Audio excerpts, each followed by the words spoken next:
What's up, Leafs fans? Welcome to Leafs Digest. We're back breaking down Toronto Maple Leafs beating the Chicago Blackhawks 5-4. We moved to 19-8-2 on the season. Goody, as much as it is always nice to walk away from a game with 2 points and a win, to walk away from this one, I gotta be honest, I feel like, hey, we're not players. We're just sitting here breaking the game down after. But for us, this is an uncomfortable one. This is one where you walk away from kind of just knowing you barely got through it. And ultimately, you probably didn't deserve to win. So I cannot imagine a situation where the players are in that locker room right now feeling too great about themselves. They're probably somewhat happy about getting the win tonight and getting those points. But the most disappointed person in that room is definitely going to be Sheldon Keefe tonight.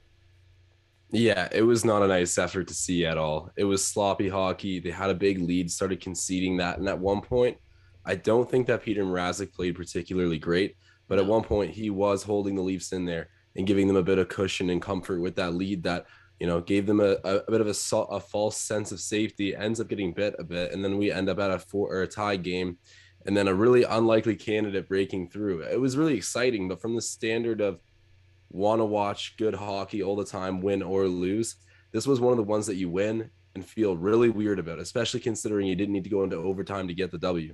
Yeah. It's too bad, like you said. It's nice to see Kampf score, and now this is twice that he scored against Chicago, and I believe both times it's game-winning goals that he's actually gotten in against Chicago here. So, even more kudos to him, especially coming into this season. He was that one guy that we looked at and said, this guy hasn't scored a goal, he scored one goal, but he's not a scorer. He can't score goals. And we at least, you and I, and to give ourselves some kudos on it, we kind of had that little bit of, at least he's a defensive player, and we know that's what we're getting, so we're not going to expect goals from him. But here we are. He's got 4 on the season. It's more than kind of even we had been prepared for at this point. Like, it looks like he could end up putting up double digits, and if he does that, even more kudos to him. And above all, kudos to Kyle Dubas for grabbing a guy like that on a good deal, who is an incredibly defensive player, great on faceoffs and kills penalties, but it's like you said, to have to rely on getting to that point in the game where Kampf has to score you a goal off a fluky puck that bounces from behind, that is not where it should be against Chicago Blackhawks in general when your team is supposed to be competing for the Stanley Cup, let alone when you have a 4-1 lead to start the third period. Yeah, you left it up to fate pretty hard there, which a winning team should not do when they're ahead on a losing team. It was ridiculous, but I do need to say, Phil, you were on this Kampf bet. You texted me today. We got to give you your credit here. I know you didn't end up betting it, but for the betting preview, Phil asked me, should we put Kampf anytime goal scorer? And I thought he's only scored twice this year, and the last time he scored was on the Blackhawks, his ex-team. It feels like it'd be pretty crazy that the next time he scores is against the Blackhawks again. So I don't know. I just didn't picture it happening. I talked Phil off that ledge, and it looks like we both should have taken the bet because what was that? Probably plus 450, even more plus than 500. that. Probably. Plus 500 was a line on that one. So yeah, but away she goes. I did go 2 for 3 on the other bets though. So those would have been the Leafs first period puck line, where we had to just be winning the period at the end of the first period in order to get that one. So grab that one. The other one that I did end up getting was Austin Matthews over 4.5 shots on goal, and thank God, because he got the 5th shot on goal. I got even just confirmed that they credited him with it, but he got it with like a minute and a half left in the game, and I was shaking every time he entered the offensive zone. Someone even commented on my betting preview saying, at this point, all you're hoping for is a Matthews shot that Bunting ends up putting in off the rebound on the betting preview, and that was basically what I was hoping for at that point. Like, let's be honest, that would have been best case scenario. And yes, they did give Matthews his 5 shots on goal, so I do grab that one. But hey, we're back on the train here. I think we went 1 for 3 in the last game, but it was big cash out because you hit the cash plus 280 bet there with that. So, but as far as tonight's game goes, Goody, there's one really really glaring issue right now, and it's carrying over from last game. He was the poster boy of the thumbnail for the last video. He manages to get himself into the title of this one. And if you're in the chat right now, let us know what you think should be done, because I'm really interested to open up a conversation on how this is going to happen and what the move is, because Justin Holl has been not just bad, but atrocious. Like, I don't even know what the proper word is to describe how bad he has been lately. It's terrible. It's absolutely terrible. And the one time Rubens, he had no reason to pinch over. Rubens was keeping his man to the outside. There wasn't a whole lot of risk of him coming out front of the net, but instead Justin Holl just mindlessly drifts over across to the other side of the ice, leaving his man streaking in behind him and tapping in. Well, I think it was like the third goal, or no, it wasn't the third goal, but it was the third goal, and it was the goal that was less than 2 minutes into the third period. Yeah. Okay, so it was the third goal. That was driving me nuts, but it was all game. And I got to say, even though we didn't mention Muzzin as much in our last podcast, when we discussed the second defensive pairing, Muzzin cannot be exempt from criticism here. He's looking not great either. And I just feel like with his struggles and the player that Justin Holl genuinely is, a solid AHL defenseman, you don't have a lot of speed there. No one wants to hold on to the puck. Everybody gets beat low because you just don't have the speed to recover. Yeah. It's so bad stylistically and from an individual standpoint. I just don't think Justin Holl's good enough to stay in your defensive lineup anymore. But still, the fact that he is, and he's not with a fast defenseman, it's exposing both of them right now. Yeah, and like, even I just want to even just add on to what you're saying about the Holl decision making before I even get into Muzzin here is, you talked about that third goal that happens less than 2 minutes into the third period. It makes it a 1-goal game. Rubens is kind of getting beat by his man, but at the same time is taking away somewhat of the threat, as you said, of his man driving straight to the net. Like, Rubens took away that direct lane to the front of the net, and for absolutely zero reason. Like, this is one of those ones where when you watch back the tape, it doesn't matter if you've never seen the game of hockey before. If you were an alien coming to Earth trying to learn the game, you're going to look at that and say, why did he make that play? Like, it doesn't matter your level of hockey intelligence. Looking at that play, looking at Muzzin coming across there, makes sense to absolutely zero people in the world. It's not justifiable at all. Yeah, you don't need to be a hockey player to watch that replay and realize that Justin Holl screwed up. It's just, he's not mentally present right now. And I don't know if this is something that's genuinely happening, but based off the eye test, it seems like when he's out there, the players are looking at him like roast chicken. Like, they actually seem to target him with forechecks. Whenever he touches the puck, I notice it more than any other player. Someone's immediately huffing right at him and just like slashing him, ripping up his stick. Like, it just seems like as soon as he gets it, he becomes a pinata. And I think it's because people know they can turn him over really easily, especially when he's in his own end looking to outlet the puck. I don't know if this is just like, in my imagination, but it does seem like Justin Holl right now is the strategic weak link of our defensive lineup, and other teams are drawing up not plays or anything, but just a general mantra that when that guy touches the puck, you go light him up because he's making mistakes all the time. Yeah, and it's worse too because you know what happened on the first goal of the game? If you break that one down as well, Rubens pinches, which I need to get into the Rubens situation that happened later on in the game and kind of the decision making of Sheldon Keefe, because I mean, I'll save that until I kind of explain what happened here. But on the first one as well, it's another Holl 2-on-1 situation where he makes an idiotic, just bonehead play. And it's Rubens pinches down the side. And I don't blame him, because maybe some people will get on him and say something about like, oh, well, why is he pinching like that? Whatever. But it's first thing. It's the first period. It's 2 minutes in. It's 0-0. Like, if you're going to pinch, that's probably the ideal time to make a pinch. Second thing is that there was forwards high in the zone to be able to recover for him, as seen on that play. Like, go back and watch the highlight of that play.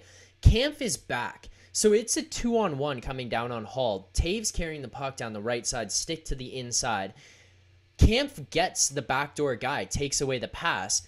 And Justin Holl just stands in no man's land as if he has no idea that Kampf is even on the ice with him, let alone standing beside the guy Holl thinks in his mind he might. Not even he is, but he might be covering. He's so complacent. He's just out of rhythm right now, and he He's can out to feel the lunch, pressure man. getting to him. And it's like, I talk about situations where, yeah, guys might be actually hawking you down a little bit to turn you over. That has not, like a situation like you just outlined. That's general hockey awareness. You're at the Yeah. NHL level, and that's the thing that's supposed to be decent about Justin It's as Holl, right? simple as that though, right, Goody? Like it's hockey IQ. It's like he Well, doesn't have it. and think about it. If Justin Holl isn't a great offensive player, which I'm telling you right now, he's He's not. I not. know he had Yeah. a 2-goal game once or whatever, Yeah. but Justin Holl is not a good offensive player. So you got to assume that hockey instincts and defense play is what's going to get you by in this league. He doesn't have that anymore. So I'm looking at him like, where are we gaining anything? Yeah. I can't remember who said this, but your value of a player is determining what you're giving up and what you're getting and looking at the difference. Right now with Justin Holl, we are giving up a lot and getting relatively nothing. So I Yeah. don't care if you go and put like a good OJHL player in there. Go find somebody else and send this man back to the AHL. Yeah. Well, I mean, it's honestly just to the point of, and here, let's get into kind of what happened after the fact later on in the game, because this is something that was eating me alive in the end of the third period after that play where Holl comes across on Rubens. Did you notice that Rubens got sat and Holl was on the ice what seemed like every other shift? Or like, was it just me? Was it in my own head? Like, what the hell was happening? That's the first time, at least this season, that I've looked at Sheldon Keefe and genuinely thought, what is this guy thinking? Or is he thinking? Because Holl going over the boards over and over and over again was making me sick. Holl didn't play in the Sioux, did he? No, he played at Minnesota State or something like that. Yeah. Okay, just making sure. But yeah, I didn't notice it relative to Rubens' minutes, but I did notice that. I guess I maybe just didn't see that he was sitting down at the time, but at no point did Justin Holl's usage dry up. So regardless of who else got sat, it should have been Justin Holl. And I was angry watching the fact that he was still out there pretty much all night. And this guy was just getting scored on and scored on. What was he, a -3?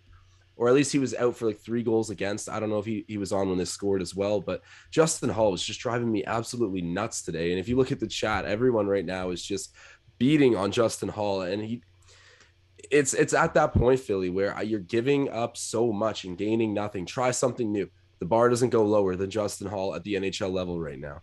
We're torching him, but this is like reasonable. No, he deserves it. This is a genuine, like, this is not an overreaction of we need to take it easy on this guy, or maybe we're being too hard, or anything along those lines anymore. This is a genuine, you need to be held accountable for being a dumpster fire of a player every single time you touch the ice.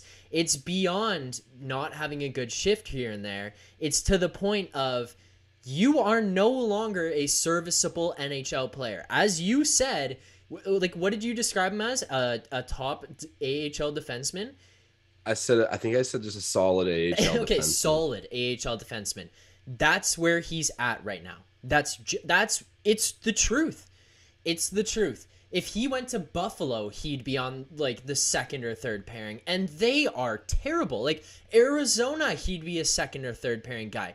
At this current point, he is just pathetic every time he goes on the ice. He just doesn't belong in the league. And right now, Andrew Leonard in the chat's asking what we would do with Justin Holl. So at this point, I mean, he's fully converted to an NHL level contract. I don't think just dismissing him to the AHL like is feasible or makes that much sense. You probably evaluate the trade market, but I even think I disagree that I don't know how many NHL teams, period, would want this guy in their starting lineup unless you're decimated by injuries. Yeah. He's an AHL player. There's a million. There's 100, 1,000 Justin Holls that exist between like the coast, the A. Like there's just, you can find guys like that. It's not exactly a commodity, and we paid him, we protected him. This was dumb from the start, and I'm not going to act like I've got some sort of insider knowledge that's going to be, rivaling what the Leafs front office is thinking day in, day out. But I think it was kind of obvious that why wouldn't you just take Jared McCann's skill and like realize that Justin Holl is not a hot commodity in the NHL. It drives me crazy that we gave up a really good depth forward. And I know the depth on our team's been pretty nice. Even tonight, I mean, the fourth line, you take some good and bad, but that has never been the issue with our team this season. I just really wish that we had that player over Justin Holl and we weren't sitting here talking about how him and Muzzin are looking like our worst defensive pairing, and they're our second pairing. Yeah, yeah. Take that into consideration. They are our worst team pairing, and they play against what is some of the top players in the NHL coming down the other way. Yeah, that's terrifying. Tough, that's man. So terrifying. To answer at least Andrew we're figuring Leonard's it out question, now. though, and Goody, I'm curious to think or hear what you think about this. At what point? Because I don't know, like the problem becomes right now Holl's being so bad that if you trade him, if you give him up, someone who's taking him on is likely going to want you to give up something else as some sort of penalty, if that makes sense. I know what you mean. Acquiring like, Justin Holl. Yeah. It's like, okay, we're going to take this guy off your hands. Now you either have to give us something for taking him, because the Leafs aren't going to get rid of Justin Holl and get something good in return. Let's be very clear about that. Unless anything. Yeah, unless the trade is featuring another player and Holl just happens to be a throw-in, at which case it also amplifies my point of Holl is going to come along with something nice. At what point does this Leafs management, or do we look to move towards just waiving this guy and just seeing if someone picks him up? Thank God he's gone. He's off our hands. If not, MLSE, guess what? You got deep, deep pockets. Just soak it and pay that guy in the minors because he's terrible right now. Yeah, I don't know the technicalities of that side as much of sending him back down to the AHL and how that works financially off the books. He has this. So before you go on, sorry, he has like a designated AHL minor salary. It's not the same as his NHL salary, but it would be relatively close. So given the fact that if he were to clear waivers and he ends up in the NHL, he just gets paid that minor league salary. I could try to pull it up here real quick if we want to figure it out exactly, but that's kind of how it would work. Okay, so we could get rid of his like NHL level cap hit by putting him down just, like, with the get Marlies rid of him, aside. Okay, see, so that isn't the worst option, and then you do keep him around in case, I don't know, something really bad happens and you need to pull up another defenseman, get desperate, and you're like, whatever, let's give Holl another chance because I don't even want to get that far down the road. I don't think that we're looking to revisit this situation with Justin Holl. He's consistently been pretty underwhelming, even though he's survived at different times. I guess keeping him in the organization without affecting the cap hit wouldn't be the worst. But at this point, taking like a really late draft pick as well, just one would even get it done. Like, get him out of there, get a little bit of something back, and then maybe you leverage that pick in a trade with a player. That might even be more valuable to another team right now. Probably not, but Justin Holl needs to go. And I think there's a couple different ways you can do it, and you're just not going to get great value back, of course. Yeah. Well, shout out to everyone in the chat right now, too. Andrew Leonard, always hopping in here on the live, so appreciate him for coming out and participating, even though he's got to go right now. So shout out Andrew Leonard for that. Appreciate that. Everyone in the chat right now, if you guys hit that like button right now, Goody and I are on the road to 2,000 subscribers right now, so if you guys hit that like button, help us out getting there, get a couple more concurrent viewers, share this around, let your friends know we're live right now breaking down the game. Let us know what you think in the chat right now. What should be done with Justin Holl? We can go on and on about what we think, and we will continue to break that down as this post-game reaction continues here, but let us know what you guys think in the chat. We want to hear from you. We want to hear how you guys are feeling, what you guys think, and even where we should go from here on this one. But one guy who did look good tonight, he has continued to look good, Ondrej Kase. He didn't get on the board, but this guy has been, what is even the best word for it? Like a just a I like to spark plug, say, I guess. I was gonna say, I like to say spark plug. Yeah, he's just continuously a spark plug. No matter what he's doing, he's blocking shots, he's hitting guys, he's taking hits to make plays, which is, I mean, it's such a minor thing and a small detail in the grand scheme of things, but ultimately, that's something we've lacked. Like, we have guys who chintz out and they're afraid to take hits, they're afraid to make plays like that, and he's not one of those guys. He continues to push on, he gets in there, he makes the dirty plays, or is part of dirty plays. Like, he loves all of it, and he continued to look good tonight. Did you see that one play where he took a run at someone, ended up getting, or no, I think he got hit real good. Yeah, The by other Murphy player in the picked up the third puck. period. Okay, it was Murphy. That's right. And then he went and charged Murphy, and Murphy just like reverse smoked him. Leveled him. And Yeah. and it's like, okay, obviously Kasha does not look like the winner here, but I love the attitude of you get hit, you get angry, and come right back. And I'm not saying play out of your game, be emotional, and take penalties, but I do like the edge. And it's nice because he's a guy that can go score 20 goals with an edge. So that's the kind of guy that I like to have in the playoffs because he'll love that physical pace of play. And he's also not wasted minutes because, you know, this guy can score. And as Yeah. you said, do the dirty work, man. So Andre Kasha, he's the identity of that line. And Kampf is just like a very close, like they are brothers out there the way they play in terms of like Yeah. they're both the same kind of mindset. They're both defensive guys. You know, they're both Czechs or what I think. Yeah, they're Czechs, Yeah. right? Yeah. And then now Kasha, I think, is just he's getting physical. I like it. He's a spark plug, man. That is the best way you can describe Andre Kasha. Well, I also think too, and maybe this is just like a unnecessary like round of applause for the Leafs training staff, but I feel like the training staff in Toronto, it's been praised to be very, very good. Even the MLSE training staff in general, just and equipment and medical teams seem to be very, very good and well regarded around the league as you got all that damn money. Yeah, and even like in with Kawhi coming here, just how MLSE Yeah. in general handles that situation. And the only reason I relate it to that is just because they seem to be able to manage players' health continuously throughout the course of a season. So I think that Cash is kind of just getting stronger, getting healthier, and he feels good. And the medical staff is going to be able to work with him so that he stays within his limits and doesn't push it too far to the point of getting injured.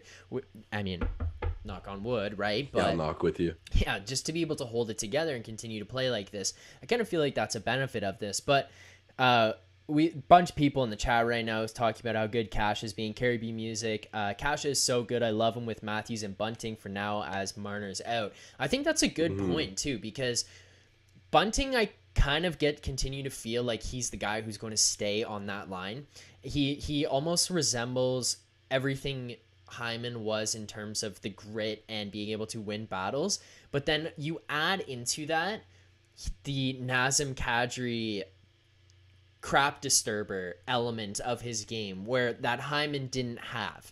So he's got less skill than Kadri, but he's got the crap disturber part of him, but he's got more skill than Hyman and probably a little bit less strength than what Hyman continued to bring. So he's got a healthy mix of those, and it's nice to see because I feel like with Hyman, you always got that like, oh, it's missing something. It's missing something. And then Kadri was always like, oh my God, it's too much of this. And he's kind of at least a little bit, and I'm not saying he's like the perfect player, but I'm just saying it's like that little balance of the between. You get a bit of both, and he's a skilled enough player and fast enough to continue to play with Matthews, so he's going to stay there. But for the time being, Cash is staying on that line is definitely a good call until Marner's able to come back. Like we're looking at 3 to 4 weeks. We're a week into Marner being out. If we look at another 2 to 3 weeks of Cash playing on this line, I think even Cash is going to continue to benefit. Yeah, I think so too. And I got to say on Michael Bunting, he is blue collar hockey, which was the absolute heart of what Zach Hyman was doing for this team. And I know that Zach Hyman and Nazem Kadri, the other player you mentioned there, they are consistently going to have much better offensive stats than Michael Bunting, even though Michael Bunting is very effective in small doses. Even we've seen that when he was with Arizona. And since he's come here, he's been great. I just don't expect to see the same numbers, but stylistically, what you're saying of him being in the middle, he's got that edge. But he plays that net front grinder game that Zach Hyman's gotten so much praise for, and being able to do it in the top 6 or virtually wherever. But it is cool how I think when Bunting goes to a line, he goes in with a very, very specific mindset and assignment. So he knows that he's going to be playing with the skilled guys on the top line.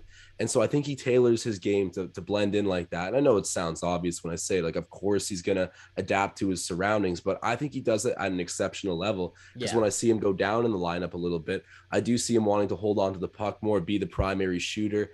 I just find that he knows his game in a layered way, and he knows how to get the most out of himself depending on who he's playing with. And you can tell Austin Matthews has had a lot of fun having him there. And one other thing I got to say too, that's similar about Kadri, Hyman, and Bunting. They all got that punchable face. You know what I mean? That smile at you after they grease you kind of Yeah. face. Hyman's I'm gonna say Zach Hyman does play with a lot of pride and respect. But still, like, guys are always trying to rustle those dudes up. But I gotta say, I love the edge that Bunting brings as well. And then Kasha, we've been hyping him up this whole time. And the Sheldon Keefe blender, it continues to pay dividends for the Leafs. Yeah, it does.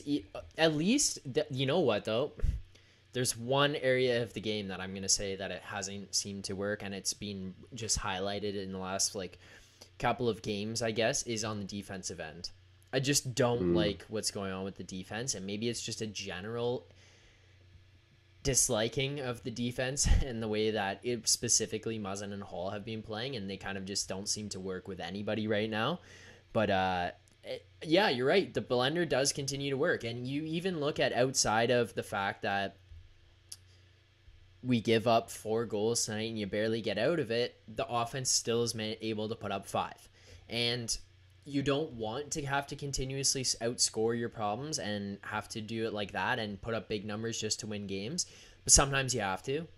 And if you're going to have to, then it's nice to be able to have guys who can score goals and have your big boys be able to show up and perform. And that's kind of where it went tonight. Even look at the first 3 goals of the game. You go down 1-0 early, less than 2 minutes into the first period, which is a terrible way to start the game. But who scores right after? Tavares, Nylander, Matthews. They pile on the goals, score 3 goals in the first period, and that power play continues to roll, which it has to, because you have the most lethal goal scorers and point getters in the NHL playing on one power play unit. If they're not going to produce, then it's just a complete waste of time. And so this is 5 straight games with that power play scoring 2 or more goals. It's getting to the point of teams are going to know we cannot take penalties against this team. It's not just don't take penalties because you don't want them to go to the power play like every other team. It's we can't because they will score. You're right. And I gotta give some credit to the fourth liners right now in the Leafs. I know they had a bit of a hot and cold game, but overall, for what you expect out of your fourth line, I thought they had a really nice night. And Kyle Clifford drawing a penalty to end up putting the Leafs on a power play. They don't end up scoring on that one, but the next time they do end up scoring. And then also, I gotta say as well, big credits to Pierre Engvall, who has hung out in the lineup all year. Yeah. And then kind of slowly, every once in a while, in important games even, found a way to score. So Yeah. I'm really liking the bottom 6 at the moment. And as much as we thrive off of our top goal scorers, like you're talking about, and finally the power play is rolling, like we've unlocked it, it seems. And I'm going to knock on wood because things can change quickly. But right now they're hot. And then when Marner comes back, it's going to be even better, you'd hope. But just seeing everyone finding a nice role with this team at the moment is good. And you never want to be in a situation where you got to outscore an opposing team, especially when you were leading them and you are a lot better than Chicago. I mean, you'll just take the fact that you did it and be happy with that. You go back, you learn about how to improve from that point. But overall, you got 2 points and it didn't need to go into OT. That's impressive. I'll definitely take that. And to your point about Engvall, though, one of the things that I think maybe one of the best statements about him here would be that maybe it's more of the fact of through most games this season, you don't notice Engvall. Yeah. Which to me at this point, considering where I at least came from, and I think you were kind of in the same perspective, was for it to be to the point of you don't notice him versus where it was before where you were frustrated with him. As weird as it is to say, I think that's a big statement to him and to the player he's kind of becoming and fitting into the role he is here. Because if he can just go out there and not let guys score against him and not have stupid penalties, and yes, he's going to make the occasional mistake here and there. He's a fourth liner. Like, that's what the fourth liners do. It happens. If he's doing that, but not to a drastic extent, you're happy with him. You're happy with him being out there. And then if he's going to score a goal like that, like, in all honesty, him doing that is just a smart using your speed, size, and reach to your advantage, because he comes around the net. He doesn't really have anyone on him, but he's in a position to protect the puck. It makes a smart play to turn towards the net and be able to use the stick to the inside of the ice advantage and fire the puck in. Like, it's just do that every now and then. Every 10 games, just do that, and just don't do anything really stupid in between, and people will continue to be happy with you, and Sheldon Keefe will probably keep you in this lineup. I praised Muzzin for it, or not Muzzin. I praised Bunting earlier for it as well, that if you take an assignment really personally and thrive to do it to a T on the ice, well, I mean, that's exactly what's happening there as well. So it's like, I got to respect Pierre Engvall's ability to just take an assignment, not play outside of it, make the right plays, and then ultimately blend in, but get appreciated for it. It's way better than looking at your depth pieces and like, oh, just ugly blown play after blown play, taking penalties. He's not doing a whole lot of that. And every once in a while, you got to acknowledge the fact that he gets on the board or makes a nice play. And I've really liked him. For a depth piece, he's been really good. And I did not expect this at all from Pierre Engvall. But I've been consistently happy with him this season. Okay, I want to jump into our plays of the game here. I don't know if you've got one locked up, but I have one off the top of my mind, and I kind of glanced over it. But for my awesome Matthews play of the game, I'm going straight to the William Nylander goal with the assist from John Tavares. That play all around was a great play. First of all, one of the problems that we've had, and you and I have both been like pretty annoyed with actually to this point, is zone entries. We just struggle to enter the zone. It takes try after try after try, and we're just wasting time off the clock, and then we turn the puck over and we're having to chase things. Nylander makes a perfect zone entry, cutting through the neutral zone, being able to protect the puck, and then he doesn't just aimlessly fire the puck into the corner. You can see him take a look at Tavares, where Tavares is and where Tavares is skating to, and puts the puck right along the boards through the corner, right so Tavares can meet the puck in the corner. And then for Nylander to have the presence of mind to head right to the front of the net, but not just like crash the net. Like, he kind of waited it out as Tavares went and got the puck. Tavares wins the battle and then it wasn't really a no look. Like, when you watch the replay, he does glance back and knows, but he takes that quick 1 second look at Nylander barreling in and makes a perfect tape to tape pass to Nylander, cutting into the on top of the blue ice as Tavares is being pinned against the boards while he does it. That is my awesome Matthews play of the day. My awesome Matthews play of the game. 110% is going to the same play, and it's for the same reasons that you just said too. It was basically like an elongated give and go. Calling it a dump and chase doesn't seem to do it like full justice. He really set that up, and it was calculated from start to finish. And I love that Johnny T, he got a nice goal tonight, ended up sniping one, but he gets his plays dirty. And I know that William Nylander is going to help set up his teammates like that. He knows that Johnny T will crash down the boards, goes and glides right down the slot, ends up finding him, and then it's a goal. Like, I got to give my my awesome Matthews play of the day to that as well, because that was just textbook zone entry, and then line mates knowing each other, having some chemistry. Yeah, I really liked it. It really does speak to the chemistry of those guys there as well, right? Like, that's truly for them to be able to put it. It's, as you said, that's the best way you could have put it. Actually, I hadn't even thought about that, but it is. It's an elongated, strategic give and go. Like, it wasn't a dump and chase and just hope that it happens. It was a directed, intentional, put the puck in the corner, go and get it and make the play out front type of play. And it was perfect. That's just good hockey. Like, let's go old man yelling at clouds. Like, that's good hockey right there. That's what they invented the alley-oop. Yeah, like, but it's just a great play. It's great to see them be able to do that. So absolutely love to see that. One thing that I do want to kind of get into here, it's going to be back onto the darker side of things, and this is where I'm hoping the chat can get involved again, because I know the chat absolutely loves to get a little electric on the Sheldon Keefe front and ripping on some guys and trying to figure some things out. So if you guys are in here right now, also remember to hit that like button. It says we got 35 concurrent viewers. Shout out everyone who's in here watching right now. Hit that like button if you haven't already. Let's get the boys to 30 likes in the next like 5 minutes here. Let's get to 30 likes before we hit 40 minutes on this stream. So, but I do want you guys participating in this one, and just to see what you guys think. I don't understand really, and maybe it's not just the Sheldon Keefe decision-making situation here we're looking at. Maybe it is involving the assistants. Maybe Dubas and Shanahan have a bigger hand in this than we even realize. But any type of decisions that seem to be coming regarding the defense, outside of Riley Brody, really has started to become confusing a little bit. And what I mean by that is, I don't mind, and I guess you're kind of in a bit of a jam here because who do you put with who? But Muzzin needs someone to play with him who could be calm, and Muzzin doesn't need to carry right now. And I think Liljegren helps with that. I think he does. He's going to help Muzzin with that more than Holl is, because Holl's terrible right now. Like, Liljegren has definitely surpassed what Holl has been doing, at least this season. 110%. It's like above and beyond. Now, where the confusion and the problem comes is you don't have Dermott to slot in there. You don't have Sandin, so you got Rubens playing here. Rubens, at this point, to me, has elevated his game beyond where Holl is as well. I agree. But now you're looking at a guy who has just fought his way from ECHL to AHL to the NHL in the span of like 1 year.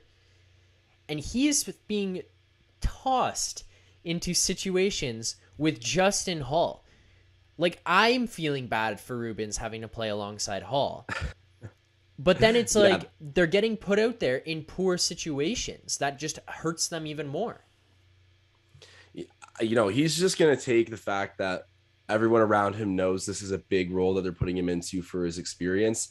And I think that Rubens has looked good, but it inevitably comes back to Holl just being such an issue. And we talk about that play earlier where Rubens does pretty much the right thing. He does get beat on the outside a little bit, but not to the point where the opposing player was going to get a quality shot. It's the brain dead decisions by Holl, just like drifting over and leaving his man. Like, Rubens is doing everything he can. And yes, I'll have some minuses next to his name and ended up being benched. But it's me and you are both in agreement here that already what we've seen from him, we're preferring ice time to Rubens over Holl. And I know they're playing together right now, but just as a general principle, like, Holl's been leapfrogged by pretty much anybody else coming up that defensive pipeline for the Leafs. I've been upset about Justin Holl, but Rubens, I do think has looked solid, and I think he'll get his respect, even though he did have like a net poor showing if you were to look at the stats. But still, I like watching him out there definitely more than Justin Holl. Yeah, and I guess even more of my confusion comes, and maybe this is a simple answer, but did you notice Jake Muzzin on the second power play unit? I think it was late in the first period there. I didn't pick that out, but he's got a cannon, so he does. But I look at the bench, and Brody's probably a better puck mover, and Liljegren is probably more skilled offensively. It's a power play. Like, wouldn't you look to those guys to see what they can do instead of Muzzin there? Like, Muzzin's just been struggling. Maybe as like a wake up, you're losing your role with this team thing, but genuinely, maybe. I still think that Muzzin is a guy that you would probably want over. Like, Brody is sweet, but it's a power play, right? Like, Brody's going to shine in situations like a man down. He's a defensive defenseman. And if Justin Holl, I'm hoping that on your power play unit, you're not forcing Justin Holl to break the puck out for you. So you take away that element of the game, and then you just got a guy with a heavy slap shot and some experience. I don't mind it, but from the perspective of we should be, letting him feel that we're not happy with the way he's playing right now.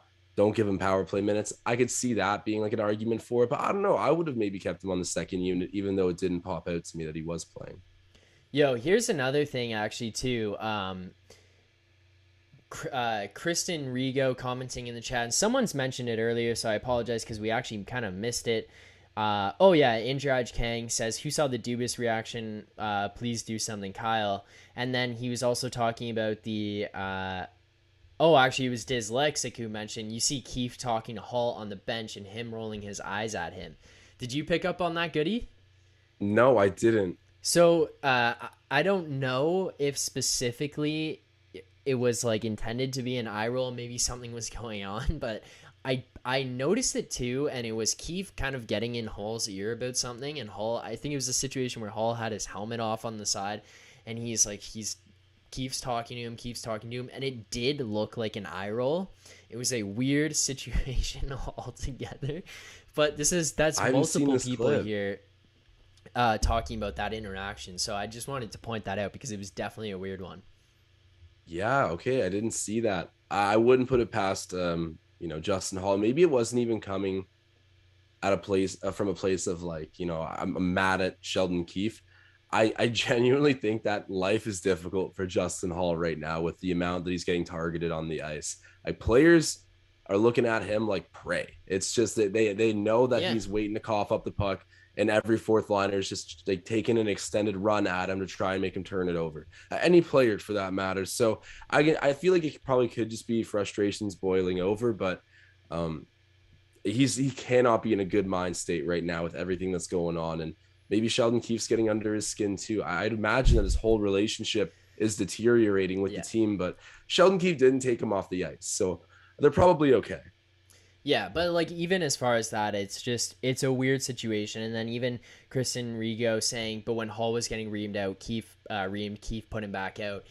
It's just weird. And the Yeah. only thing that I can kind of think about here is there's certain players who respond certain ways to things. I know that if you've ever heard stories about Ken Hitchcock, there was times where players would come to the bench and he would scream at the player. And I don't know if you've heard these stories, but With the basically if a Blues. player, yeah, with the Blues, if a player, and I know specifically one of them was Ryan Reeves, he came to the bench, he had a bad shift, Ken Hitchcock just turned to him and started screaming at him, and Revo turned back to him and started screaming back at Hitchcock, and Hitchcock just sent him out for the next shift because like that was the way to get the guy going. But that's also Ryan Reeves, and I know that there was numerous other players that this worked for, but even when you hear the stories, they were more fiery guys. And just Hall does not come across as the type of guy to respond like that. No, not at all. That's like the Michael Buntings of the world where you fire them up, you Yeah, challenge yeah. them. Justin He's a Holl guy, is 100%. If he got screamed at and he screamed back, I would be like, go back on the ice. Yeah, I agree because you can trust that you're firing him up and giving him a sense of purpose out there. Like Justin Holl is just clinging to dear life, and it's a skill thing. Like you're not going to be calm out there knowing that you're like underwhelming with skill. Like think about it. If you're Justin Holl, you do not think that you're a skilled NHL player. Oh Like God, if relative you to, do, you got some serious problems. Like you've got problems already. If you think you're a skilled NHL player, there's something else going on there. yeah, we need that mental coach working with the Leafs to have a chat with him. But Yeah. definitely Justin Holl is so nervous right now. He's making all the poor reads because he doesn't trust himself. And I feel like if Yes. you're going to fire up a player like that, fire someone up who's got a comfortable game like a Ryan Reeves, where it's like, you can go out there and just put someone on their back. I actually think Reeves is a pretty good player too. I know that's like not a good opinion, but he's like in terms of the best fighter in the league, he's actually a good hockey player too. And I don't know. I think it's easier to get those guys going because you can, they have confidence, they have pride. They're gonna be Yeah. like, I'm not gonna let you say this to me. Justin Hall's sitting there like, yep, I need to hear this. I deserve it. I don't know. He doesn't stick up for himself because he knows he's lacking, is what I'm saying. Okay, yeah. Here's a good follow up question. Carrie B Music, Zach and Josh, do you think Biega could replace Hall? Yes, Yes. you could name anybody right now in the Yeah. AHL and ask me, do I think they can replace Hall? Definitely a chance. Yes. I am on the same page as you. I agree 100%. It might be a bit like maybe we're just being real asses No, right now, no, we're but not. Like it's been too long of this. yeah, but it's just genuinely I can look down there and think about Dahlstrom. I believe his Dahlstrom looked kind of rough when he played in the preseason games, so maybe not because he was looked bad against lower level competition Preseason than talent. that. I don't know how he's been playing in the AHL this year. I got to be completely honest with that. I just don't. But like I think about Ruben's hopping up here and playing. He's looked good, and he wasn't really a guy that was on our radar before this season. Then he's surpassed Holl. I genuinely believe that. I really, really, really do. I really think he's passed Holl and the way Holl's been playing. So I also look at a guy like Meno or a guy like Biega, like Caribbean Music mentioned here.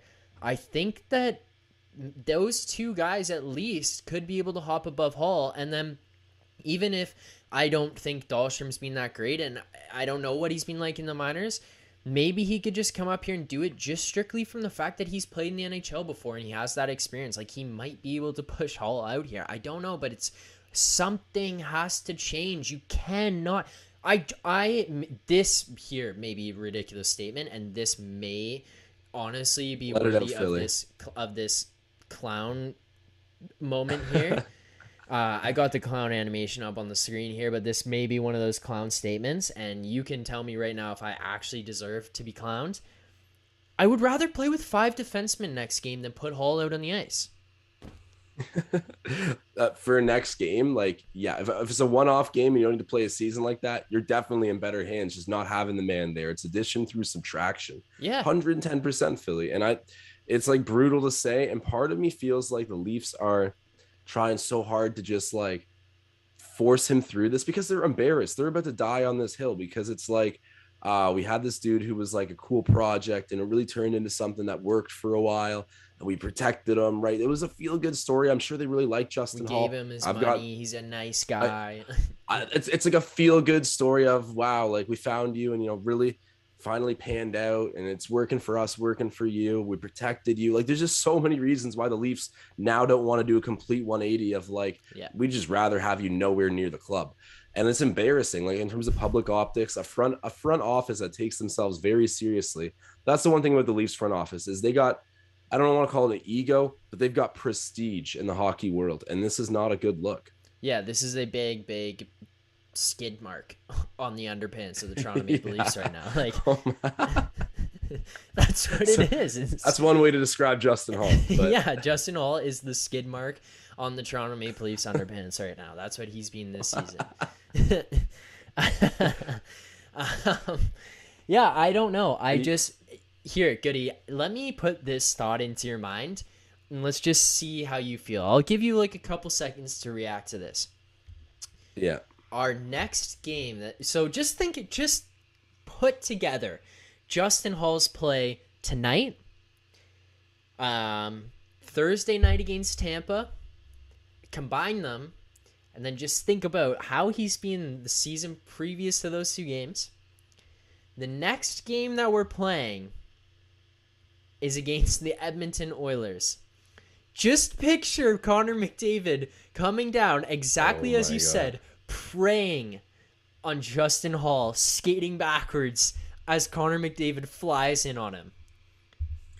You know what that makes me think of? You know what that makes me think of is that time that Connor McDavid scored that goal on Morgan Riley, and it was like Morgan Riley sat down for like 4 months after that. Do you remember that's what's gonna happen. He's gonna put the nail in the coffin for Justin Holl tomorrow. Yeah, it's tomorrow. The next time they play. Tuesday. Yeah, I can see it happening already, Phil. That's deja vu. In the bet preview, should we hammer McDavid's? I guess you can't hammer like takeaways, but it's they're a sick team, man. I don't think Justin Holl turnovers cut out for this. Yeah. I hope the man's just not playing, but I already do feel like the Leafs are going to wait till the very last second with Justin Holl. And they still, even sometimes they have affinities for guys that have just completely driven us crazy. Like Martin Marincin. Well, he was still on like the payroll. What this year is it? I don't know when he officially came off, but maybe they'll just continue with this Justin Holl thing with no explanation, and that'll be that. The worst part about the whole thing was like getting rid of Justin. Or oh my god, dude, yo, I'm gonna call him Justin Marincin for like the rest of this Justin Marincin, get the animation going. I almost called him that just completely by accident, but that may just be a thing that I say for the rest of this year intentionally now. But getting rid of Martin Marincin was one of those moments for me, at least personally, where I walked away from it like one of the happiest people on earth. And I'm like, we finally ridded ourselves of this fool. Like, he's gone. We did it. We're free. So much pain. And then it was just like Justin Holl just became Martin Marincin. And like, even to a T of where was Martin Marincin always going on the ice? During the penalty kill. Why was Martin Marincin always out there? Oh, he's a big body. He's got a long stick. Oh my God. Like, this is what Justin Holl is now. It's even like, nah, I'm not going to call it worse. It's not worse. Justin Holl at his best has looked better than what Marty Marincin was at his best. But like, just two guys that the Leafs have had ridiculous affinities for that I hope, now it's all business, man. You are a cup or bust team. So figure out this Justin Holl situation sooner than later. Yeah, it's time for him to go. He's got to go. On a positive note here, Goody, I want to shout out Alex Steves. I really, really hope that is Alex. I'm 99% sure it's Alex Steves. But I believe it is, yeah. Yeah, he gets his first NHL point your boy Pierre Engvall's goal. So he grabs his first NHL assist. Shout out to him. That's a pretty cool story. I don't know. We didn't talk about it after the last game, but just like brief rundown of what happened. His parents and his grandparents were in town watching him play for the Toronto Marlies. He was driving his parents back to the airport. He drops them off. He's on his way back to his apartment, and he gets a call from the Leafs telling him that he's going to be playing that night. He immediately calls his parents back and lets them know, asks if they've left yet. His mom hadn't boarded the plane yet. His dad was on the plane. His dad makes a call to his work, makes sure he can get work off. He can, so he leaves the plane, and his parents come back. They managed to make it to his first NHL game. So, cool story all around. That is crazy. Yeah, that and then is a game nice. later, That's he really gets nice. his first NHL point. So shout out to him, and of course, off of your boy Pierre Engvall's goal. But it just goes to show, like, this is really, really one of the few times in the past while where I've looked at this Leafs team and been genuinely happy with the forward depth. And we're experiencing some troubles right now with the defense and having Dermott and Sandin be injured at this point in time, and you're just staring at Justin Holl walking onto the ice every single game, which sucks. But from the forward perspective, it's like Mikheyev goes out, first game of the season, and then we're missing Marner and Spezza, and we continue to put up 5 goals, and Kyle Clifford's in the lineup, and Alex Steves is getting a shot, and Engvall's proving he can at least be serviceable. And it's like, okay, we're looking at the forwards where we were concerned coming into this year, worried about losing Hyman and losing different guys, and you end up with a situation where you can at least be comfortable missing forwards, and that just proves it with Alex Steves being able to hop in, because even to the point of you and I did you ever look and think Alex Steves is the next guy up? Because I didn't. No, I didn't at all. And I was going to say, it's exactly what you said about Rubens too. We're pulling out prospects from the AHL pipeline right now who are at very least making it worth calling them up, surviving their debuts and integrating with the lineup for little bits of time here. So it's been relatively successful. But no, these are two guys that I would not have put on anyone's radar at the beginning of the year for the Leafs. Yeah, and also, like, here's a question for you, actually. Okay, hold on. Let's do a little, just because we haven't done this in a while. I got to make sure this animation is in here. It is. Let's do a I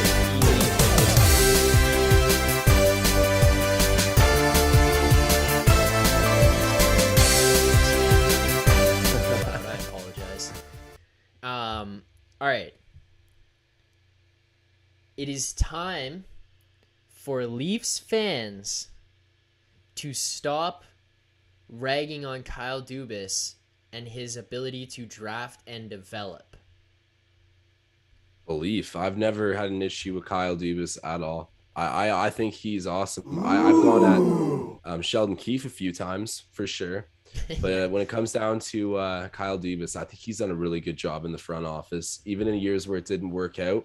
And we did look back at our rosters and see some flaws. Well, everything is 2020 in hindsight. And realistically, there was only one NHL season each year that finishes the year and says, looking back, we didn't have flaws. Even the team that wins a lot of times can admit this, right? Yeah. And I've always been And I've been very comfortable with the way that Sheldon Keefe's prepared this team to go in. We've gone through coaches. You don't have any more Mike Babcock. There was issues there. He didn't really match the mentality of our team anymore. And then Sheldon Keefe comes in. He needs to build an identity. There's a whole bunch of things here at play that have complicated the Leafs situation. But I always got to give Kyle Dubas credit for, I know everybody who works in the NHL does their job hard, but Kyle Dubas is a guy who I think just, lives it. He eats, breathes, sleeps hockey. And you can tell that he's working the phones all the time. He's young, already has his respect. I'm a big fan of Kyle Dubas. I think he'll be the GM of the Leafs probably for the next 10 years. I don't know, but I would definitely say that's where my gut feeling is. And I'm in belief that people need to get off his back about how he set this team up.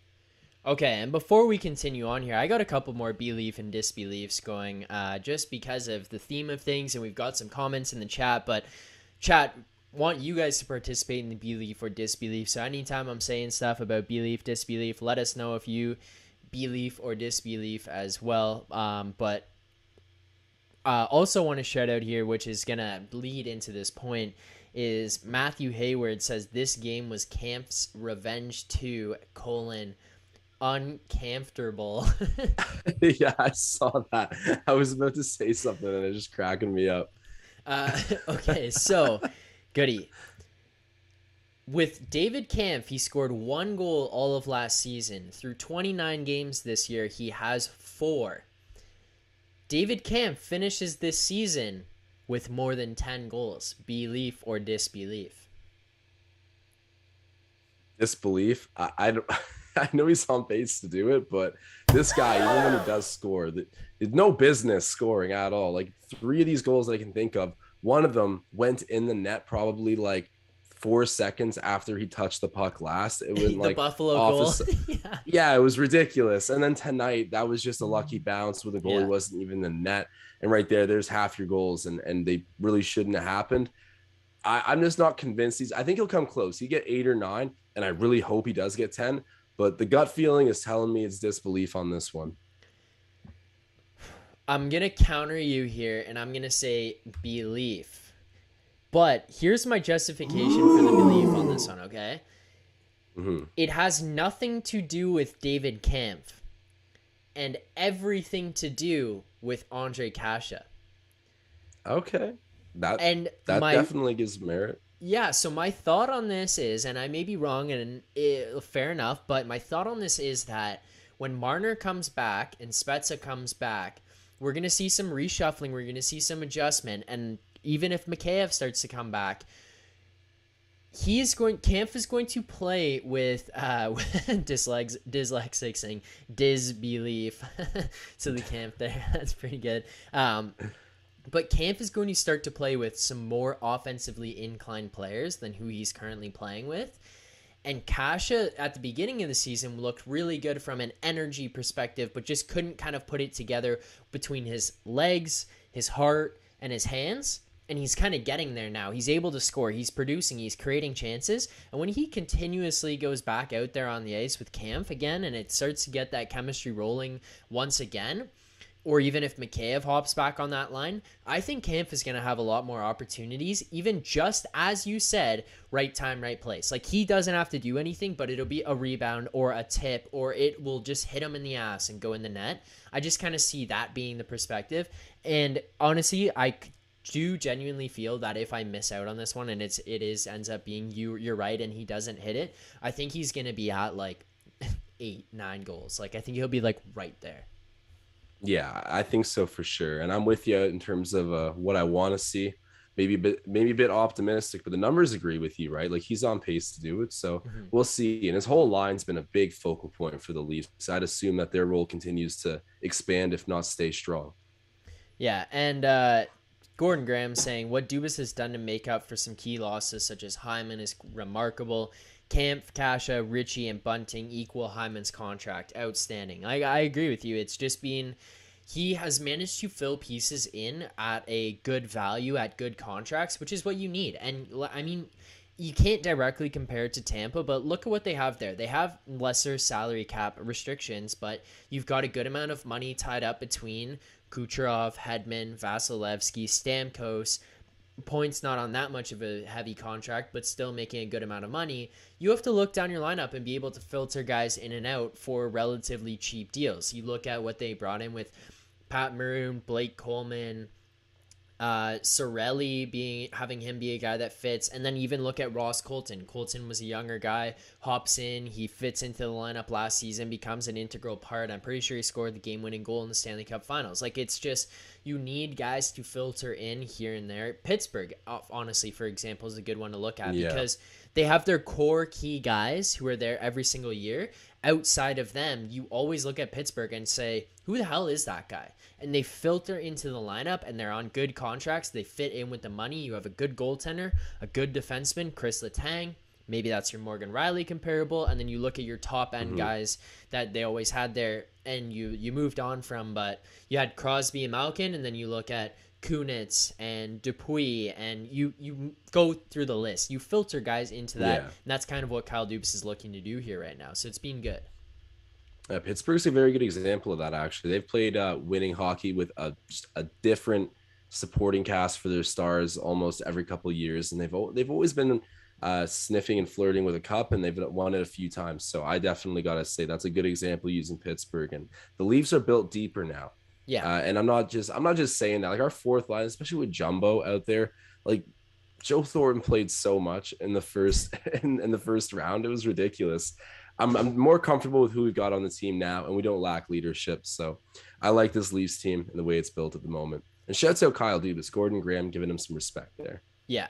Okay, sticking with belief or disbelief, relative to tonight's game specifically, Peter Mrazek has now played in 3 games for the Leafs this season, and I believe he's given up at least 4 goals in all 3 games that he's played in. So my belief or disbelief to you, Goody, is Peter Mrazek will figure it out and become a solid backup to Jack Campbell by the end of this season. Leafs fans are going to start to be not liking me so much. I'm in disbelief. I think that this guy's, I don't know. He's a good goalie, obviously, but he's coming from a bit of a tighter system than ours. And I got to say that from what I've seen from him, I have no faith that it's going to work. And I'm not saying it won't, but if I have to side on some place right now, I actually have liked Wall a lot better. And it's weird to think that he could be the second piece. But at the moment in time, I get it. It's a small sample size for both very early in the season, and you get a lot more experience with Mrazek. But we play a game tomorrow that we need to win. I want Wall playing. Yeah, fair enough. And so I got to say disbelief. I like the idea that Wall's probably going to improve a bit more even right now in his career than Mrazek. And I get it. You could have a stretch of bad games for sure. Goalies are hot and cold like that. I just don't know. I don't have a big sample size with him, and he's coming from a place where I think probably got a bit over amplifying of his skills because he came from Carolina, which is just an airtight system. Yes. Yeah, that's actually a good point as well. Carolina is really, and you're seeing Freddie Anderson benefit from that. Like, they're a better defensive team all around. Gordon Graham making a good point. Leafs had no business winning this game. Mrazek was the difference with that second period, especially. I agree with that, actually. I do have on my game notes here, Mrazek was incredible in the second period. Like, he was making huge saves. Kind of remind me of like a Freddie type thing, though, where you stop some ones that should be going in, but you let in some ones that probably shouldn't have. I'm not saying he had a weak game. He definitely stood on his head of points in the second, but when I look at the net value of his performance tonight, I'm kind of like, meh. You know, it's all right. I don't know. He hasn't convinced me anything yet, Peter Mrazek. And I know that you could look at his career other places and say it was good, but last place we saw him, even Nedeljkovic really benefited from playing there. Freddie Anderson's benefiting from playing there, as you're saying.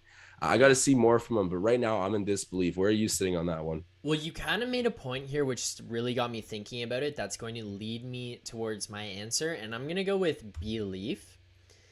And kind of the main reason behind it may be a weird way to think about it, but you related him to Freddie Anderson and Freddie Anderson's ability to let in goals that you shouldn't and stop ones that you shouldn't, if that like kind of makes sense.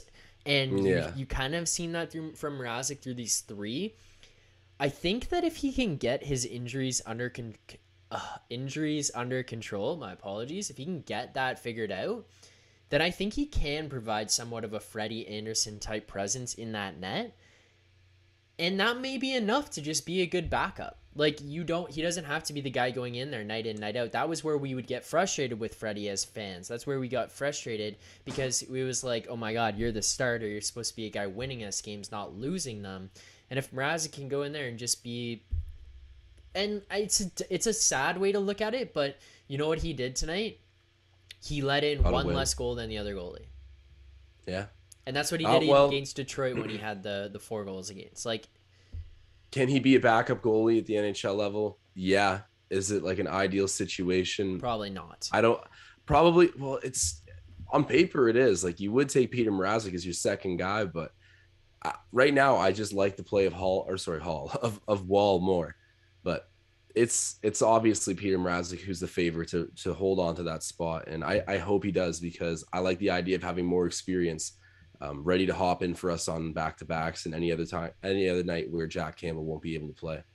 Yeah. All right. Well, we're getting close to wrapping this thing up. We do got 41 concurrent viewers right now, so thanks to everyone who's watching, who's in the chat right now.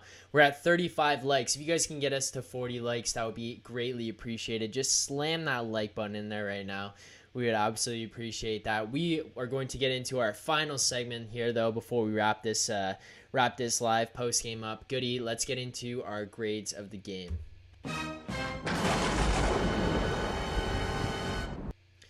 All right, so grades of the game. Do you want me to go first? Do you want to go first? What do you want to do here? I went first last time, so you can go ahead and say your grade first. Okay. We did win this game, but it's going to kind of go back to where it was in the Columbus game, and I think you know where I'm going with this one. I'm going with a C+. I'm going with a C+ because I think the defense played better as a whole. There was one guy who played terribly on the defense. Yeah. And I even checked my notes. Like, during the game, I write down notes on my phone of like things that happened, who was on the ice for the goals, whatever. First goal against, Justin Holl's on the ice. Second goal against, Justin Holl's on the ice. Third goal against, Justin Holl's on the ice. And goal 1 and 3 were blatantly Justin Holl's fault. Yeah. So you take away those just bonehead lack of hockey IQ plays, and we're probably not looking at as close of a game as it ended up being, honestly. Like, you take away the play of Justin Holl alone, and it's a different game. And last game, I think it was like, okay, this is bad because the defense played bad as a whole. This one is like Justin Holl played terrible. And I'm going to go C+ on it because you go down early and you find a way to score 3 goals in the first period.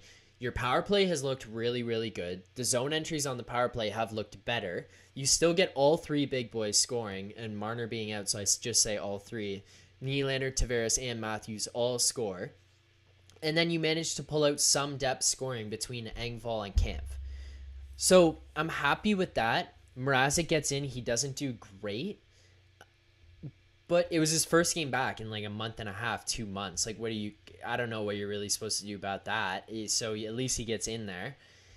Yeah. Where the biggest downside of all of this comes from, and where I'm like real harsh on the mark outside of Holl, but we're winning 4-1 into the third period and they tie the game up. And you have to have David Kampf score a lucky goal with like a minute left into the game just to be able to close this one out. That's a tough look, and it's not a good team that's on the other end. You can't allow them to get back in there. So I don't know. You just can't be having that. But Goody, what's your grade of the game? I don't want to say C. I'm going to go with B-. I was thinking C+, and I was a bit undecided when I said you go first. I'm going to go with a B- because there was a lot of things to like tonight. As you said, our top 3, they all played great. And obviously I'm excluding Marner, who's hurt at the moment, but the big boys deliver, and especially in some pretty cool ways. I'd love to see that chemistry, as we were saying earlier, for our awesome Matthews play of the game. Yeah. It was good to see Willie and Johnny T connecting like that on a pretty cool play, the give and go, as we were saying. So there was a lot of things that I liked. Mrazek does get the win above all else, and Justin Holl was the focal point of so much criticism, even though it wasn't a great defensive night, but Justin Holl, I mean, you really got to wear that. And we were still outshot, so not necessarily dominating the pace. I think we were still leading puck possession. It was a decent back and forth game. You could have done a lot better, but I am very happy that we showed character at the right times and didn't just commit to being a dumpster fire. We're like, okay, let's just get out of here with 2 points. Yeah. And even though it was lucky, you take the luck and you go with it, and you got to be in the right place, right time to be lucky. So shouts out to Kampf who scores again on his ex team, which was fun. It's worrisome, but it was an entertaining game, and I kind of get why we had issues tonight. These are not long-term issues. I'm sure a lot will be fixed, and I think I'm talking mainly in regards to what's going on with Mrazek. He'll get into a rhythm, or maybe we'll just by the time we're going to the playoffs, there will be a comfortable backup goaltending situation. And then also we got to find a place to bury Justin Holl, maybe Robidaw Island. But in the meantime, I was okay with tonight. We are walking away with a W. Let's not forget. So B- is my final grade. Yeah, fair enough. Well, we are at 39 likes right now, so we just need one more person to hit that like button, get us to 40 likes. 40 likes before we close this one out. But Goody, there's one more thing that I do want to touch on here in the chat. Gordon Graham saying it was a Grant Fuhr-esque game, and it's funny that he says that because when I was talking about that is exactly what I had in mind. The one person, it's Jamie McLennan from TSN, always refers to Grant Fuhr, and Grant Fuhr would walk away from a game like, say he was in a game like tonight, at least from Noodles, the way he describes it is that Grant Fuhr would walk away from it and he just let in one less goal than the other guy, and it didn't matter what the play was, what the final score was, he let in one less goal than the other guy, and that was kind of like his ultimate objective of just, it's what you got to do. So that's kind of where Mrazek ended up tonight on this one. I don't mind that mentality. If Mrazek wants to go ahead and embrace that and not lose any games and still have like a just 800 save percentage, I don't care. I'll let him do that. But we're still waiting to see if that can be a consistent trend for him. I'm very happy he got the W tonight, though. Yeah, well, it works out. We do get the win, 5-4 win against the Chicago Blackhawks. We go to 19-8-2 on the season. So we do manage to pull away from this one with 2 points. We're back on track. John Tavares has goals in 4 straight games, I believe they said. So good for him. Our captain has been incredible this year, over point per game. Austin Matthews gets back on the board again after just taking one night off. We go 2 for 3 on the bets tonight. We get Austin Matthews over 4.5 shots on goal, and we get the first period spread at 0.5. Let us know in the comments after this video is done, what bets did you guys have down? And if you want to follow along with our bets, the link to follow along with our bets is in the description. You can download that app. You track your own bets in there, so you follow along with us. And the final thing before we close this one out, and Goody, I don't know if there's anything else in the chat you wanted to talk about, but the final thing I want to remind everyone is if you're in here right now, you're watching this and you're not subscribed, or if you're watching this after, you're not watching this live, make sure you hit that subscribe button. We're on the road to 2,000 subscribers. Any subscriber along the way counts. I think Goody and I are going to look at some point in the next little while here to do a Leafs on the street type video. So we'll try to bring some more content to this channel than just what we've been doing with the post-game reactions and that kind of stuff. But some more stuff will be coming towards you guys. Make sure you subscribe, turn on notifications so you know when new videos come out. But Goody, what do you got to say? Billy, the one thing I got to say to you, we haven't even talked about this, but you're bringing up some ideas for the lives as well. Maybe we could do a call-in on the post games. If there's a really exciting one, do it through Instagram live DMs. Ben and I have been talking about doing it for the Raptors, streams at halftime. It'd be good to get someone calling in over Instagram to give their take. We might need to find a good way to do it, but stay up to date on that one too, guys. We might end up trying to do a call-in option. So for everyone who's been really good about tuning into the lives with us, definitely keep updated on that, because hopefully we can integrate that at some point soon. Yeah, that would be pretty cool if we can manage to figure that out. So we will continue to look for more ways to incorporate you guys into this. We appreciate you being in here tonight, watching along with us during this post-game reaction show. If you guys have any ideas that you want to see from us, let us know in the comments. Don't leave it in the live stream right now. Leave it in the comments after this video is done. Make sure you like this video, subscribe to our channel, and leave your ideas in the comments. Along with leaving those ideas, let us know, what should the Leafs do with Justin Holl? which defensemen are out there on the market that we can realistically acquire. I'm not talking about going out and getting Victor Hedman. That's not going to happen. We're not getting Victor Hedman. But which defensemen should we and can we acquire? Let us know. What should we do with Holl? Where does he go? What do we do when Mikheyev comes back? Can Mrazek be a serviceable backup goaltender for the Leafs? Let us know in the comments. We appreciate you guys taking the time to join us on this live show post game here. Thank you guys so much for doing this. Leafs win 5-4. We walk away with 2 points, so it's not a bad night despite the overall play of the game. But Leafs fans, we will see you guys after the next game against the Edmonton Oilers, Tuesday, December 14th at 9 p.m. Keep believing. Signing off.